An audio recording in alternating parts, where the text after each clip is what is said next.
ಇನ್ನು ಸಿಎಂ ಸಿದ್ದರಾಮಯ್ಯನವರು ಇವತ್ತು ಮೈಸೂರಿನಲ್ಲಿದ್ದರಲ್ಲ, ಆಗ ಮಾಧ್ಯಮಗಳು ಅವರ ಮುಂದೆ ಹೋಗಿತ್ತು. ಜೊತೆಗೆ ಪ್ರಸ್ತುತ ಕಾಂಗ್ರೆಸ್ನಲ್ಲಾಗ್ತಿರುವಂಥ ಬೆಳವಣಿಗೆಗಳ ಕುರಿತು ಪ್ರಶ್ನೆಗಳನ್ನು ಕೇಳೋದಕ್ಕೆ ಅಂತ ಹೋಗಿದ್ದರು. ಆದರೆ ಯಾಕೋ ಏನೋ ಸಿದ್ದರಾಮಯ್ಯನವರು ಮಾತೇ ಆಡಲಿಲ್ಲ, ಮಾಧ್ಯಮಗಳಿಂದ ಅಂತರ ಕಾಯ್ದುಕೊಂಡ್ರು.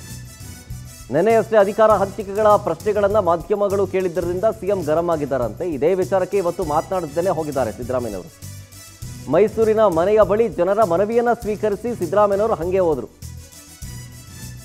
ಪ್ರತಿ ಬಾರಿ ಮೈಸೂರಿನಲ್ಲಿದ್ದಾಗ ಮಾಧ್ಯಮಗಳ ಜೊತೆ ಸಿದ್ದರಾಮಯ್ಯನವರು ಮಾತಾಡ್ತಾ ಇದ್ರು, ಪ್ರತಿ ಬಾರಿಯೂ ಕೂಡ. ಯಾವತ್ತೂ ಹಂಗೆ ಹೋಗೇ ಇಲ್ಲ. ಆದರೆ ಇವತ್ತು ಮಾತ್ರ ಮಾಧ್ಯಮಗಳಿಂದ ಅಂತರ ಕಾಯ್ದುಕೊಂಡಿರೋದು ಆಶ್ಚರ್ಯ ಅಂತ ಅನಿಸ್ತಾ ಇದೆ.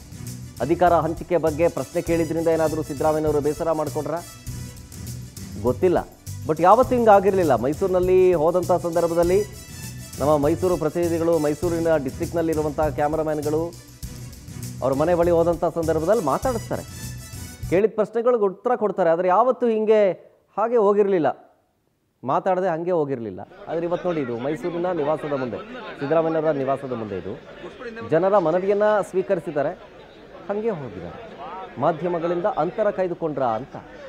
ಅದಕ್ಕೆ ಕಾರಣ ಈ ಕಾಂಗ್ರೆಸ್ನಲ್ಲಿ ಆಗ್ತಾ ಇರುವಂಥ ಬೆಳವಣಿಗೆಗಳ ಕುರಿತು ಪ್ರಶ್ನೆ ಕೇಳೋದಕ್ಕೆ ಸಿಎಂ ಗರಂ ಆದರೂ, ಬೇಸರಗೊಂಡಿದ್ದಾರೆ ಅನ್ನುವಂಥ ಒಂದು ವಿಚಾರ ಏನೋ ಹರಿದಾಡ್ತಾ ಇದೆ.